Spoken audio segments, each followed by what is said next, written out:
Assalamualaikum warahmatullahi wabarakatuh. Kembali lagi di Smart Channel. Di video kali ini kita akan belajar mata pelajaran sejarah kelas 11 kurikulum Merdeka Merdeka Belajar. Di video kali ini kita akan belajar tentang pergerakan nasional. Subbab materi yaitu faktor pendorong lahirnya Organisasi Pergerakan Nasional Indonesia, perkembangan pergerakan nasional Indonesia, periode nasionalisme politik, periode radikal, dan periode bertahan. Faktor pendorong lahirnya Organisasi Pergerakan Nasional Indonesia. Nah, ada beberapa faktor yang memicu gerakan nasionalisme di Indonesia. Sebagian bersifat internal dan sebagian lagi bersifat eksternal. Yuk kita bahas satu-satu. Yang pertama adalah faktor internal. Yang pertama munculnya golongan terpelajar. Pelaksanaan politik etis telah mendorong lahirnya golongan terpelajar yang merupakan pelopor pergerakan nasional Indonesia. Hal ini karena salah satu program Trias van Deventer yang dilaksanakan dalam politik etis adalah edukasi. Yang kedua yaitu kemajuan di bidang transportasi dan komunikasi. Kemajuan di bidang transportasi dan komunikasi telah mendorong bangsa Indonesia untuk saling memberi kabar berita sehingga mereka dapat merencanakan gerakan nasionalisme yang cukup besar dan tidak terbatas daerahnya saja. Yang ketiga yaitu kenangan kejayaan masa lalu bangsa Indonesia.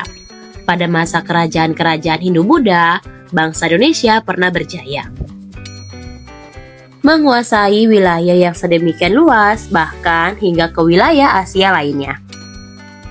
Inilah yang mendorong bangsa Indonesia untuk maju, berjuang bersama-sama agar dapat mencapai kejayaan seperti pada masa lalu. Berikutnya yang kita bahas yaitu faktor eksternal. Yang pertama yaitu kemenangan Jepang atas Rusia dalam Perang Rusia-Jepang tahun 1905. Hal tersebut telah menimbulkan semangat baru dalam diri bangsa Indonesia, bahwa bangsa Asia pun sebenarnya mampu mengalahkan bangsa imperialis. Yang kedua, munculnya pergerakan nasional di negara-negara Asia lainnya, seperti di Tiongkok dan India. Perkembangan pergerakan nasional Indonesia. Nah, inilah periode awal perkembangan pergerakan nasional.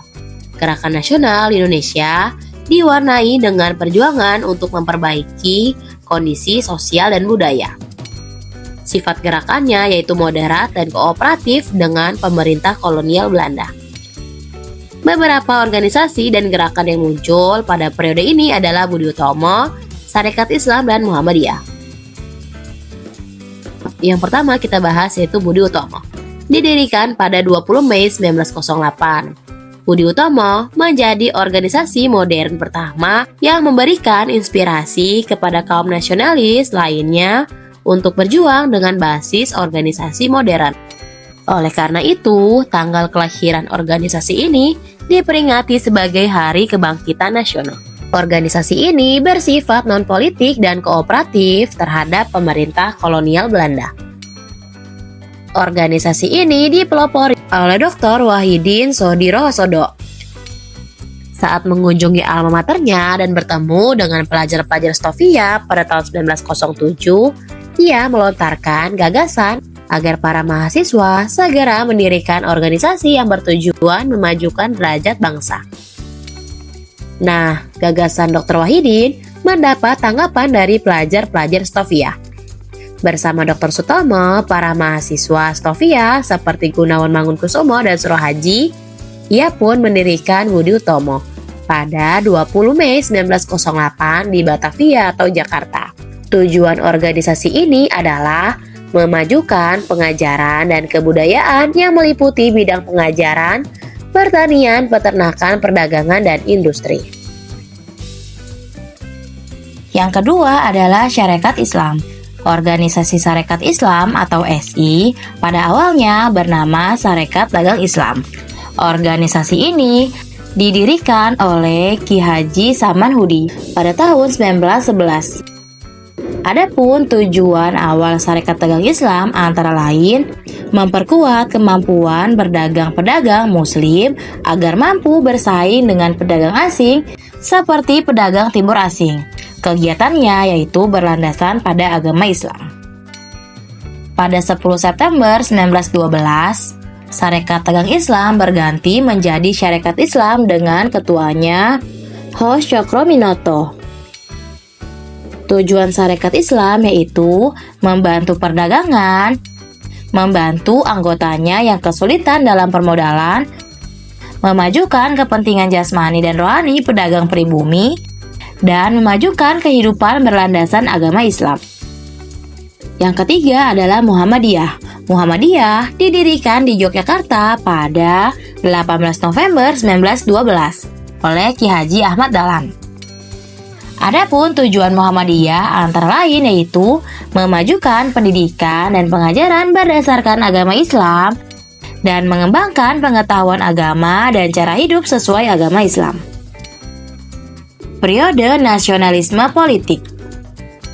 Dalam periode ini, gerakan nasionalisme di Indonesia lebih condong ke bidang politik dengan tujuan meraih kemerdekaan Indonesia. Yang pertama adalah Indispartij. Indispartij didirikan di Bandung pada 25 Desember 1912 oleh 3 serangka yaitu Dowes Dekker atau Setiabudi Danudirjo, Dr. Cipto Mangunkusumo, dan Suwardi Suryaningrat atau Ki Hajar Dewantara. Perlu kita ketahui, Indispartij merupakan organisasi pertama yang secara tegas menyampaikan tujuannya mencapai kemerdekaan Indonesia. Organisasi ini secara terang-terangan mengkritik pemerintah Belanda dan menuntut kemerdekaan Indonesia. Adapun program kerja IP antara lain yaitu menanamkan cita-cita nasional Hindia atau Indonesia, memberantas kesombongan sosial dalam pergaulan baik di bidang pemerintahan maupun kemasyarakatan. Yang kedua adalah Gerakan Pemuda. Organisasi pemuda menyelenggarakan kongres bersama untuk menunjukkan nasionalisme mereka terhadap bangsa Indonesia. Kongres Pemuda 1 diselenggarakan pada 30 April sampai 2 Mei 1926 di Batavia yang diketuai oleh Muhammad Tabrani.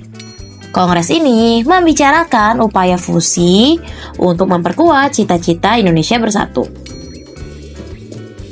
Kongres Pemuda 2 diselenggarakan pada 27 sampai 28 Oktober 1928 di Batavia yang diketuai oleh Sugondo Joyo Puspito. Pada Kongres Pemuda 2 ini 750 orang wakil dari organisasi-organisasi kepemudaan berhasil menunjukkan persatuan dan tekad yang sama melalui apa yang disebut dengan Sumpah Pemuda. Yang ketiga adalah Gerakan Wanita. Gerakan wanita terinspirasi sejak R.A. Kartini memperjuangkan emansipasi wanita. Melalui surat-suratnya kepada sahabatnya Stella Zenhandler dan Profesor F.K. Anton, R.A. Kartini mencurahkan keinginannya agar kaum wanita pun dapat mengenyam pendidikan tinggi. Selain Kartini, banyak tokoh perempuan yang berjuang meningkatkan pengetahuan kaum perempuan. Salah satunya adalah Dewi Sartika yang mendirikan Sekolah Keutamaan Istri. Periode radikal.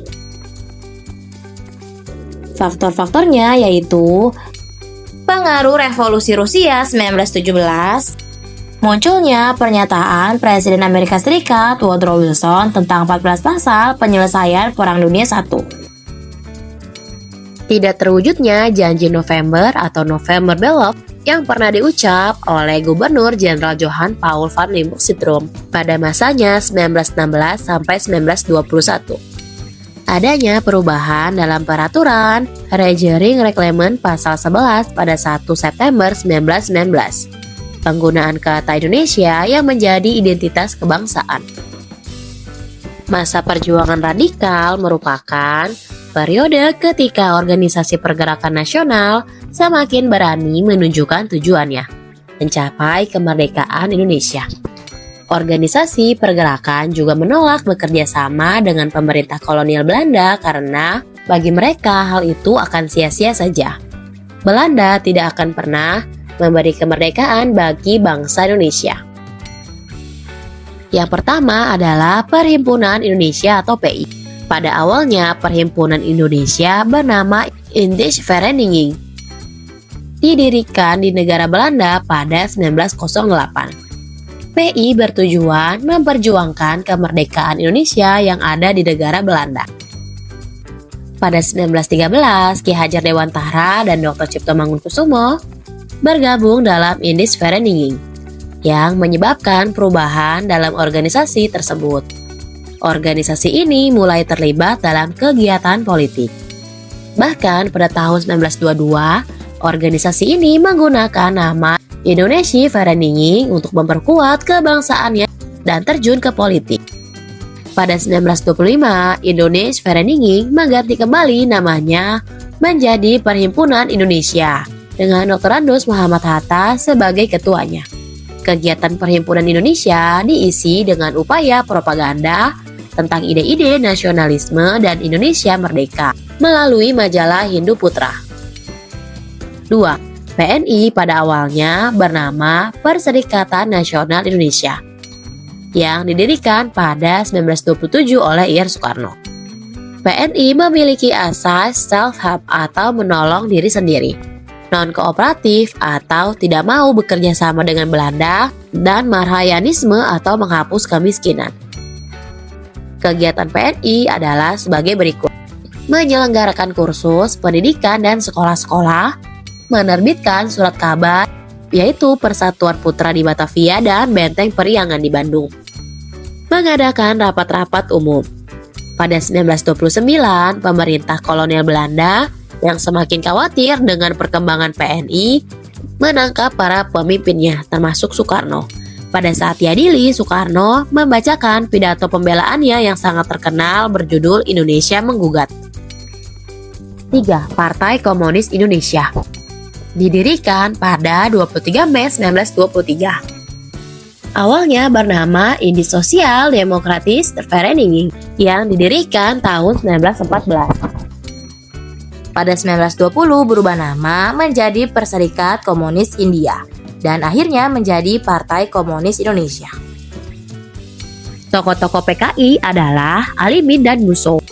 PKI termasuk organisasi politik yang radikal. Gerakan radikalnya ditunjukkan dengan melakukan aksi pemogokan kaum buruh, aksi pemberontakan di Pulau Jawa tahun 1929, dan pemberontakan di Pulau Sumatera tahun 1927. Oleh karena itu, aksi tersebut PKI dinyatakan sebagai partai terlarang oleh pemerintah kolonial Belanda. Periode bertahan. Perjuangan dalam Volksraad. Ada 3, yaitu Fraksi Nasional, Petisi Sutarjo, dan Mosi Tamrin. Fraksi Nasional. Fraksi ini didirikan oleh Muhammad Husni Tamrin tahun 1894 sampai 1941 pada 27 Januari 1930 untuk mencapai tujuan kemerdekaan Indonesia secepatnya. Petisi Sutarjo dicetus oleh Sutarjo Kartohadikusumo tahun 1892 sampai 1976 dengan tujuan menyusun suatu rencana pemberian kepada Indonesia suatu pemerintahan yang berdiri sendiri dalam batas pasal 1 Undang-Undang Kerajaan Belanda. Dan Mosi Tamrin dikeluarkan oleh Muhammad Husni Tamrin agar pemerintah kolonial Belanda mengganti istilah-istilah yang dianggap sudah tidak sesuai lagi dengan situasi dan kondisi bangsa Indonesia saat itu. Organisasi-organisasi pergerakan pada periode bertahan yaitu ada Taman Siswa, Partai Indonesia Raya atau Parindra, dan Partai Gabungan Politik Indonesia atau GAPI.